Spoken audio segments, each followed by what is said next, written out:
the end of last week's episode, I'm going to do something really cool and crazy. I'm a bit out of my element. I actually don't live here. I'm house sitting for a dog named Gordon, who you'll probably meet here in a bit. He is the world's most interesting dog. Hello, Gordon. Gordon, would you like a treat? Gordon, would you like to go outside? Gordon, are you a good boy? Are you just going to stare into my eyes forever? Bless your sweet heart. This is the relationship we have. Because every time I visit this place, I realise that if I had a kitchen like this, maybe I would be inspired enough to actually cook something. And since I'm here, I am feeling expired. Not expired. Don't eat expired things. I'm feeling inspired. And I'm gonna cook something. Today we're gonna make a peanut butter pie, and it's gonna be fantastic, I hope. And because I'm making it, you know it's gonna be damn easy. For making this delicious peanut butter pie, the first step is probably to preheat your oven. Then you've got to figure out how to preheat the oven. Bake with 350.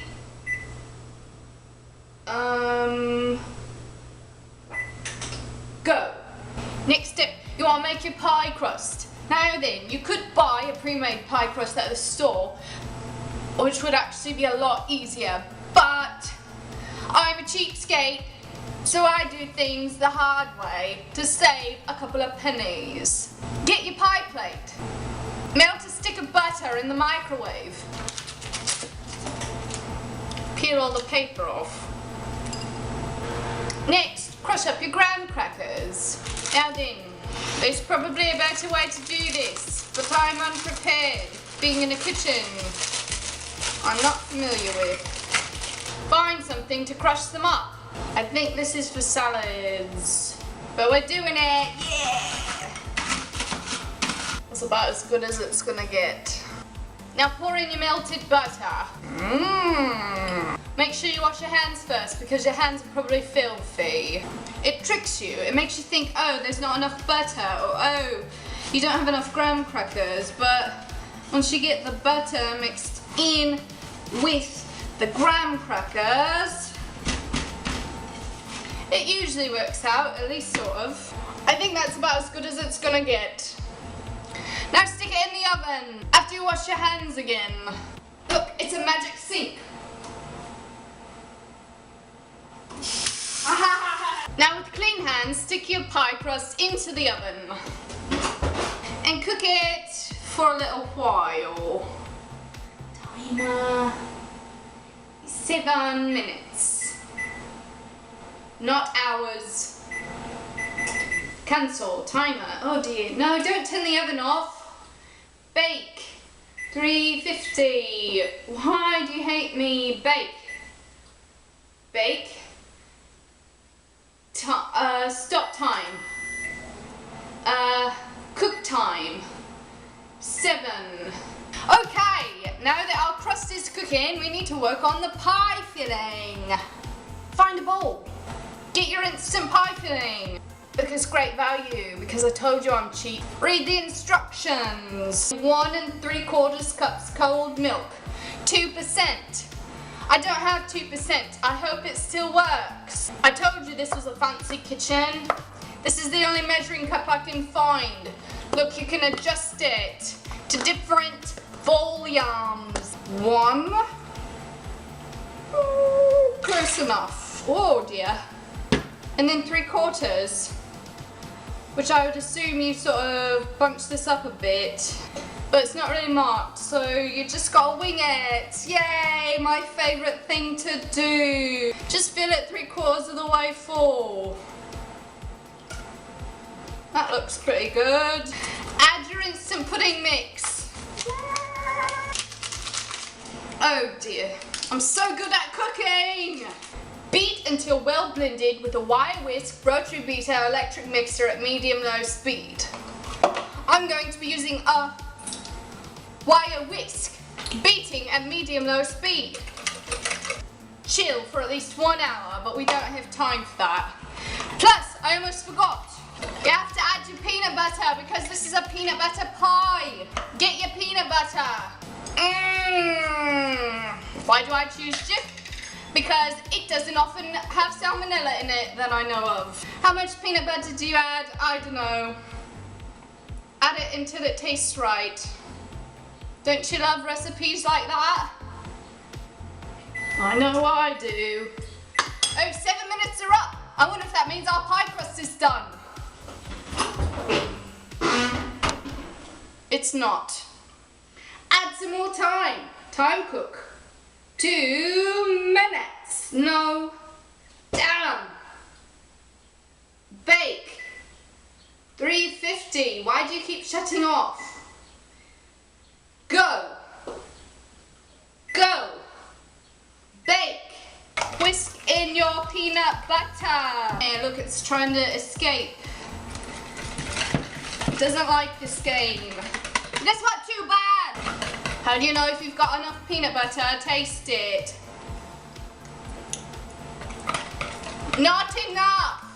Add some more. Oh look, that's beautiful. I think that's just the right consistency. Look, this is real cooking. Taste it again.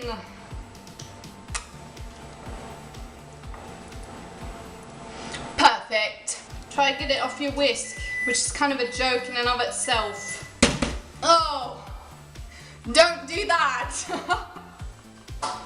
Oh, jeez. Put your pudding into the refrigerator. Now hopefully your pie crust is done for real. You should take it out before it burns. Unless you have pudding all over your hands.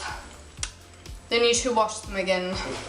Honestly, one of the reasons I hate cooking so much is because I feel like I wash my hands literally every 30 seconds. But guess what? I've never gotten salmonella. One way you can tell your pie crust is done is by listening. Can you hear it sizzle? Well, it is. Why are you beeping? I'm done with you. You can go away now. You can also touch it. If it still feels a bit wiggly, then maybe it's not done after all. Back into the oven! And that's as long as I'm willing to wait. Oh dear. Oh no! Don't drop things onto the oven door. Take your pie crust out. Look how domestic this makes me look. Oh, you know what else I forgot? The best part! Get your pudding mix back out of the refrigerator. In order to make this an extra special peanut butter pie, crumble up some Reese's peanut butter cups. Oh my! Ah, oh no. Alright, you just sort of crumble it. That's beautiful. Get it off of me, get it off. Might as well use the other one too. Come on, come out and play. Other Reese's cup. Oh right, that's disgusting. Since you've already put your whisk into the sink and now it's very much dirty, you don't want to pull it out again. That's not okay, don't do that. Find another utensil to mix your Reese's peanut butter cups into your pudding mix. This is gonna be such a delectable treat. All right, now this needs to go back into the refrigerator. Let's combine it and make it into an actual pie. Take your pie crust, take your pie filling. Oh damn. What did I say about putting things in the sink? If you do it, don't use it again because it's contaminated. Wash it off. Now then, with the clean spatula you just cleaned off in your magic sink, put your pie filling into your pie crust. Spread your pie filling around. Scrape off your spatula. Spread that around. Scrape off your spatula. It's a vicious cycle. I don't really know the solution to this problem that often plagues me. There you go. But guess what? You're not done yet. You've got a final step. It's called the whipped topping step.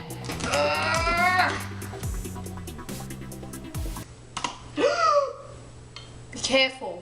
Don't drop the unsanitary lid into your pie. Spoon nearly all the container of whipped topping onto your pie. You want it to be pretty. Spread it around.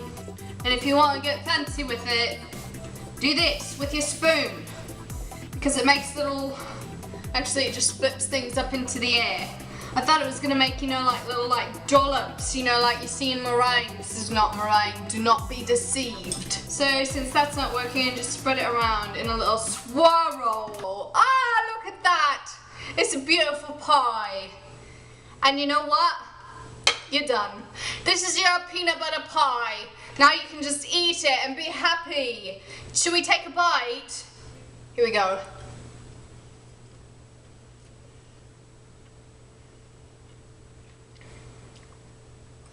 Seriously? This is one of the best things I've ever eaten. It's a bit of a mess, but guess what? It's worth it! Do it! Make yourself some peanut butter pie. If you watched last week's episode, you know that dealing with rabbit fever is terrible. This can ease the pain. Do it. You won't regret it. Thank you all for watching this week's episode of Fever Watch. I hope you can all go out and make your own delicious peanut butter pies now.